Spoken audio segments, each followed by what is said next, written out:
Let's talk about that incident that's gotten a lot of people talking that concerns Valuejet and Fuji musician KWAM1. That's K1, the ultimate, King Kwasi Ayinde Marshall.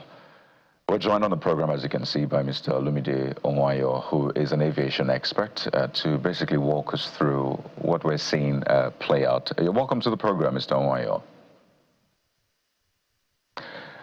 I know that this is an issue you've been following ever since it happened on August the 5th. It just came like a bolt. Nobody saw it coming. But videos have since emerged that seem to depict the moment that the plane was about to take off, what exactly transpired. But this goes back to what played out even during check-in and boarding and all of that. You have followed this whole story, and I want you to break it down for us, what the rules say and what the implications are from the passenger and, of course, the pilots. Can I take that question again? I'm asking you to basically walk us through from the side of the passenger and the pilots. What is the rule, the aviation procedure? What does it say about the conduct of a passenger, and of course what the pilots are meant to do, or the crew members are meant to do in situations like that? Well, if I get you right, you said the passenger. Okay, I'll try it again. No, it's okay. So we've seen what played out. We've seen the video, but I'm asking you to walk us through. Yes, I've seen the video, yes. Yes, you walk us through that whole event from your own angle and what the rules say.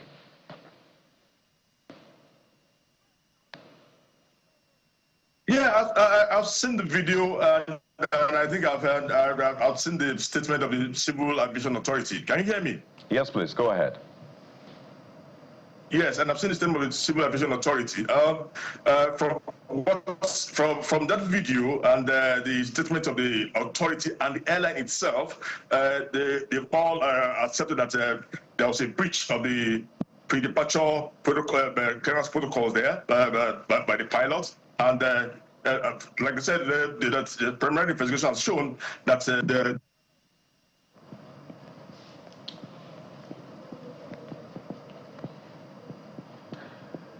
We lost connection momentarily with Mr. Onwayo, but we'll, of course, reconnect with him to give us better insight into what is expected. But let's just tell you that from the reports that we have, it's been said that, okay, I understand Mr. Onwayo is back. Please go ahead, Mr. Onwayo.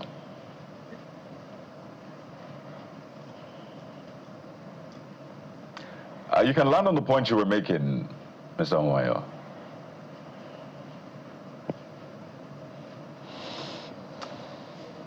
Well, maybe you should try this out. Well, Mr. Onwayo, can you hear me now? Mr. Onwayo, can you hear us? Okay, I'm going to try this again from my own end and hope that it gets through to you seamlessly. We want to find out what the protocol really should be during clearance checks at the airport before you get to the waiting area, such that we can understand, the circumstances surrounding the incident, that spoke to the breach by the alleged breach now by the Fuji musician K1, the ultimate.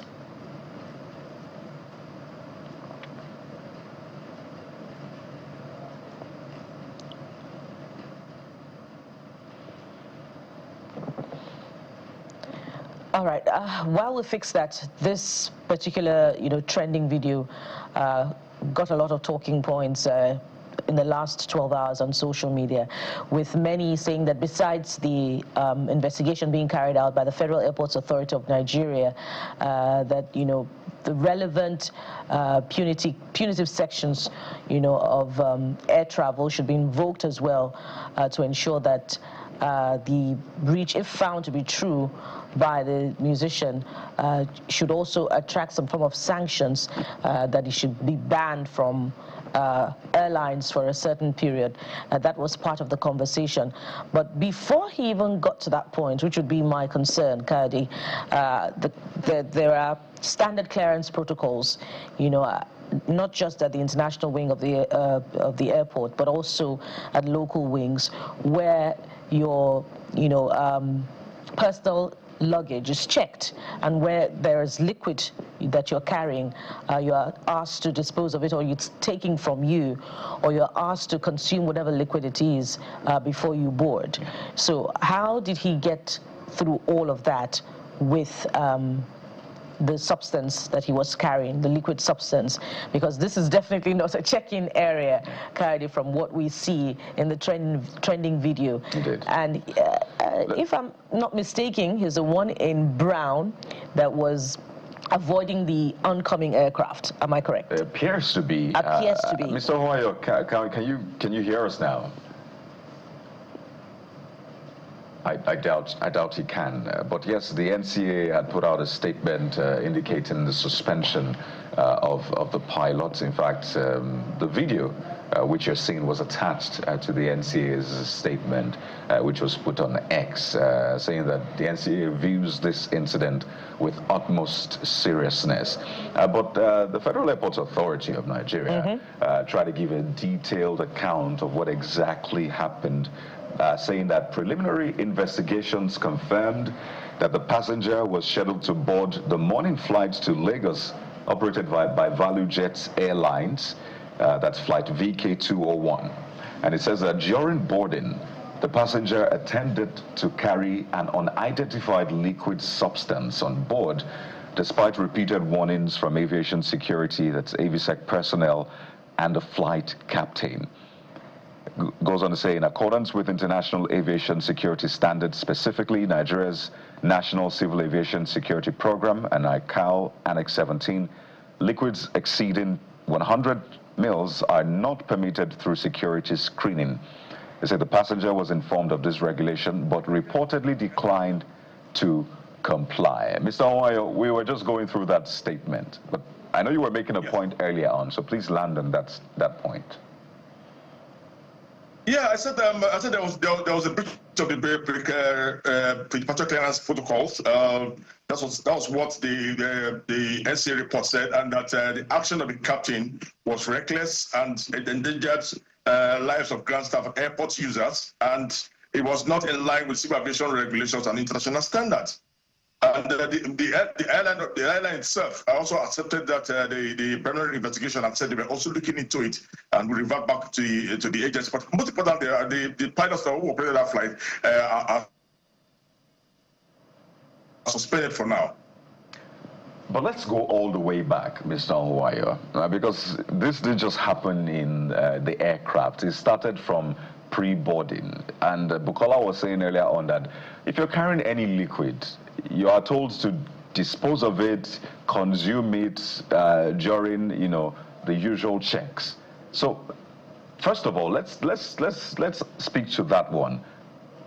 A ball was dropped there. Am I correct? I think I have issues with the press release from FAN. There's so many loops there that that would need to get. Now, if you have the screening machine, the checks, the security check before it gets to the aircraft. So what happened? How did it cross that check to get to the aircraft with that flags and the content?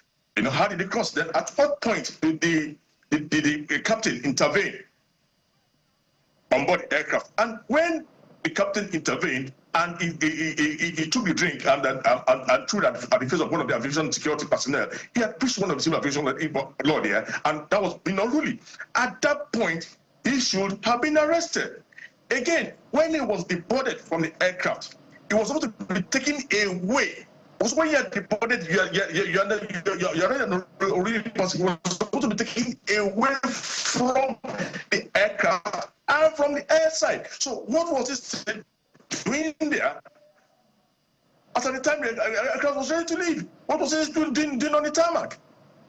So, Mr. Huayo, at that level, at the pre-boarding level cited by Kadi earlier on, doesn't it speak to what seems to be selective treatment of officials at the pre-boarding level, because if it weren't someone who is, you know, of a celebrity status or a politically exposed person, there wouldn't be a record of dereliction of duty. They would be zealous, in fact, to ask the passenger to drop substances that cannot be permitted to fly.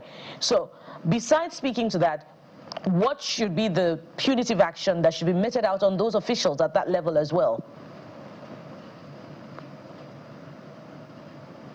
We have to look inwards and ask for the recording of the incident, how he crossed the fan checkpoint with his flask and the liquid, how he got to the aircraft, and on getting the aircraft, when it was deboarded, what was he still doing on the airside or on the tarmac? Again, you're right, because it's something that we've been dealing with in the industry, that preferential treatment given to VIPs, whereby they bypass some of the safety protocols. Remember, sometime ago it was Senator Oshiomhole, and till today we have not seen the report of the investigation that was ordered by the Honorable Minister. I personally didn't know nothing was going to come out of it because that's high-value political person. So if he could hold on to the entry of the terminal at the local airport, so what will the next VIP do? I think that this mistrust to the president needs to be shown that example that there's nobody above the law. You did that. You now went ahead to spill the drink on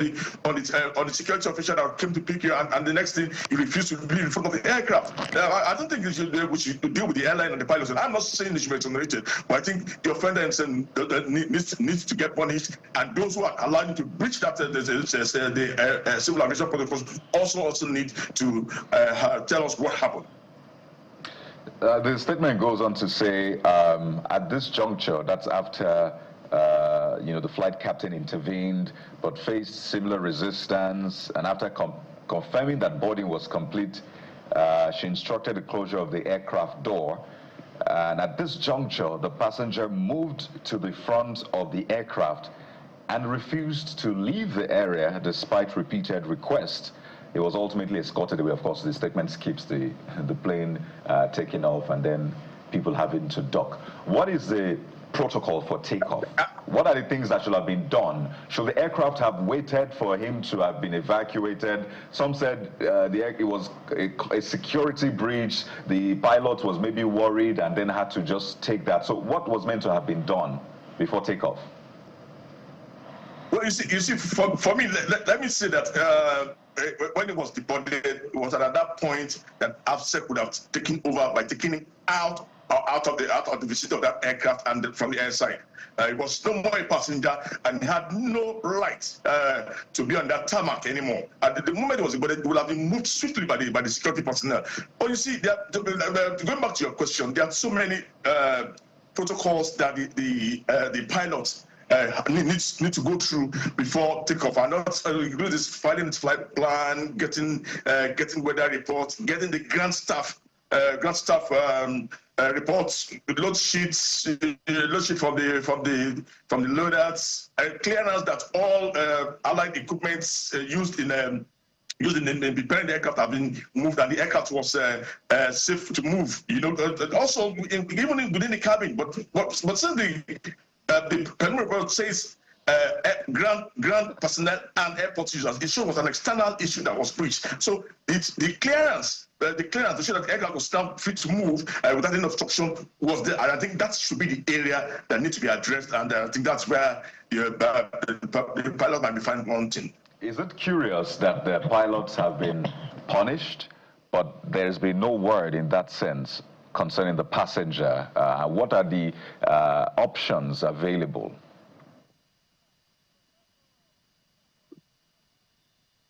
Well, it was quick to announce the punishment of the pilot. I also think that we also have heard that the passenger himself would have been taken to court this morning. And being the mistral to the Mr. President does not give you the authority to break the protocols and be above the law. So I think the passenger, they said the passenger was released immediately. I thought they should have been taken to the court there and start the process of prosecuting him. You know, just a lot to unravel from this, and I really hope that this is handled properly, because there's the action, there's a reaction that then has a ripple effect. Sadly, it could have caused a bigger issue, but thankfully that didn't happen. But we have to thank you so much. I'm glad we were able to have this conversation in spite of the challenges. But like you said in the beginning, I think it's very important that we ensure that the civil aviation regulations and rules are for everyone, irrespective of your status. Indeed. If you want to be bigger than the law, then you get a private jet and fly at the comfort without so much going through all this processes. But then we have to ensure the rules are the rules. Indeed. And even if you get a private jet, there are still protocols to follow. Mr. Olumide Ohio, aviation expert, thank you so much for your time. Well, we'll take a quick break now. This is a matter that we're still paying attention to see how things pan out. But when we return, we'll talk about River State politics. August the 30th is the date set for local government elections, but a lot to unravel. So please stay with us. We have Mr. J. Kepele joining us at the moment. We'll be right back.